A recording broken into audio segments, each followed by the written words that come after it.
Mike? Has the president been briefed that his comments about wanting to leave Syria could have played a part and have emboldened Assad and played a part in these attacks?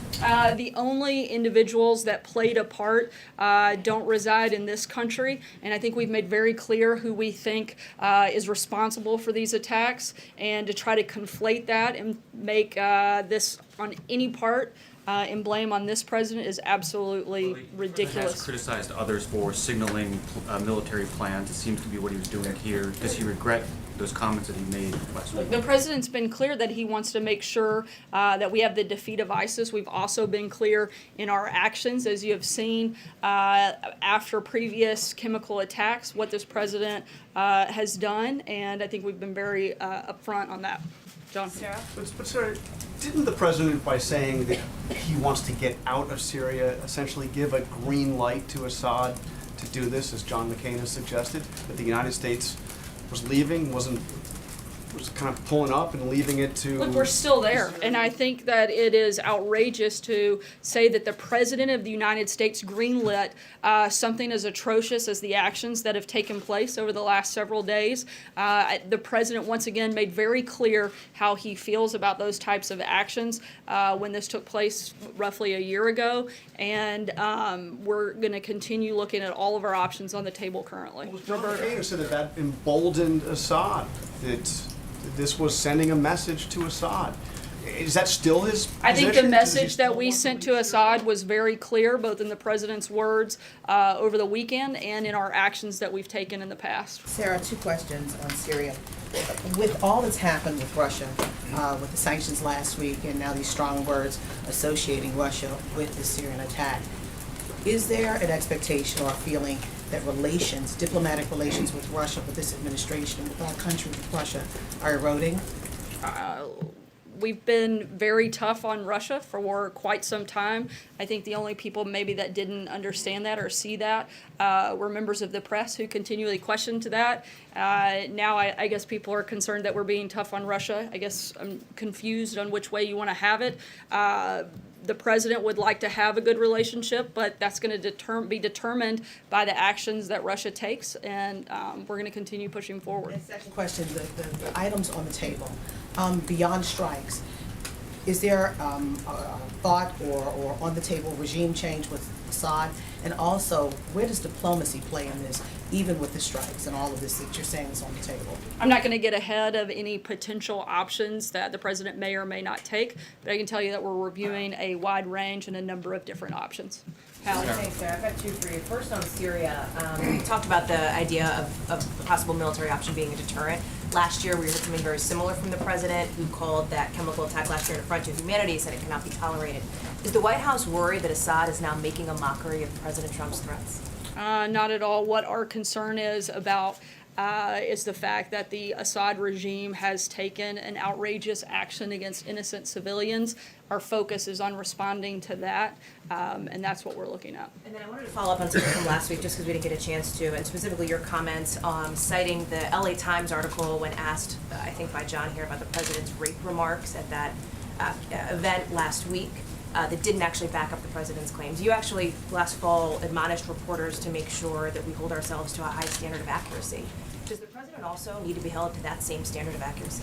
Absolutely, and as I said that day, it has been well documented that a number of those individuals, going back even to 2014, where there were multiple articles and studies put out that said 80% of the women that make that that go through that process and try to enter the country are raped through that process. Something certainly that I think should be concerning to all of us, and certainly something that the president has voiced concern about. And what about the voter fraud claim that the president made last week as well, also not backed up by evidence? I'm sorry, can you be more specific? Yeah, the president talked about those claims of voter fraud again. It's something he's repeatedly brought up. It's just getting to the idea when words matter, particularly in moments of a lot of international pressure, like this moment right now, what his standard of accuracy is when he's speaking to the American public. The president still strongly feels that there was a large amount of voter fraud and attempted to do a thorough review of it, but a lot of the states didn't want to cooperate and participate. We certainly know that there were a large number of incidences reported, but we can't be sure exactly how much because we weren't able to conduct the full review that the president wanted because a number of states did not want to cooperate and refused to participate. Jim? Is there anything that the Syrians can do at this point to prevent military action from being taken? I'm not going to get ahead of what actions we may or may not take, so I can't really answer that question, but we'll keep you posted when we have something on that front. And if I can follow up, just because, you've been saying this over the last couple of weeks that nobody has been tougher on Russia and Vladimir Putin than this president. Isn't there some hyperbole in that when you say that? I mean, obviously Ronald Reagan said, tear down this wall. John Kennedy put up a blockade around Cuba. Carter boycotted the 1980 Summer Olympics in Moscow. Obviously, there have been presidents over the course of the last several decades who have been tougher on this president. Also, given the fact that this president, up until just recently, wasn't really willing to criticize Vladimir Putin by name. We all saw that over the weekend and took that as a new development. Yeah, you cite like one example for each of those individuals. Let me list off just a few of the actions that the president has taken that previous administrations haven't. The Treasury Department issued new sanctions on numerous individuals and entities in Russia. The president's continued other sanctions on Russia's malicious cyber activity in response to election hacking. He's expelled 60 Russian operatives from the United States and closed 2 consulates. The president's issued 4 statements condemning Russia's poisoning of UK citizens on UK soil. He's authorized the sale of lethal aid to Ukraine. He's authorized military strikes against the Assad regime in Syria and has repeatedly called out Russia's actions on that front.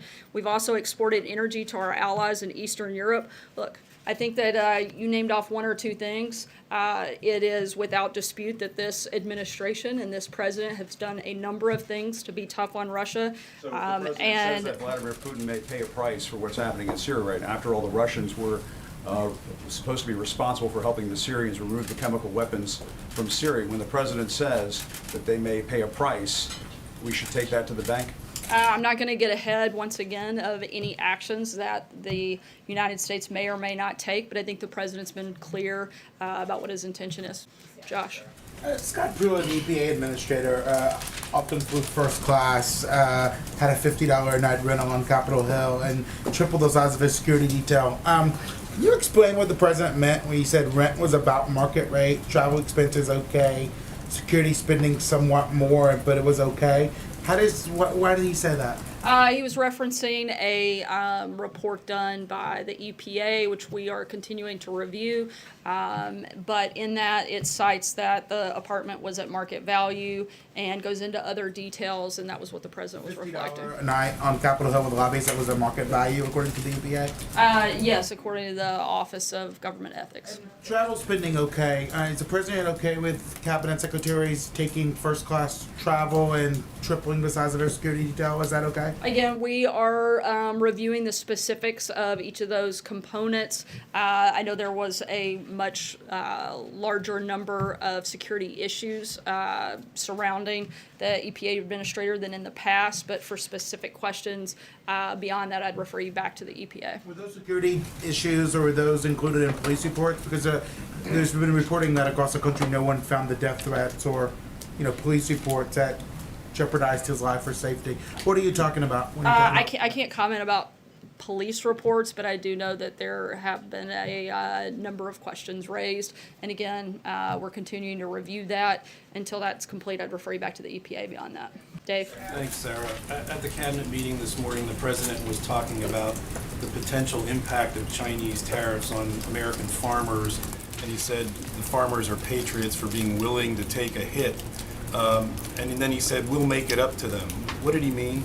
The president has worked with his team to determine how best to respond to China's attack on American farmers, and he's asked the Department of Agriculture to protect our farmers, and will present a plan on specifics of that shortly. Would he consider like extra crop insurance subsidies that are often put in the farm bill for market fluctuations? I'm not going to get ahead of potential options, but the president has asked the Department of Agriculture to come back with some specifics that we'll announce to you guys shortly.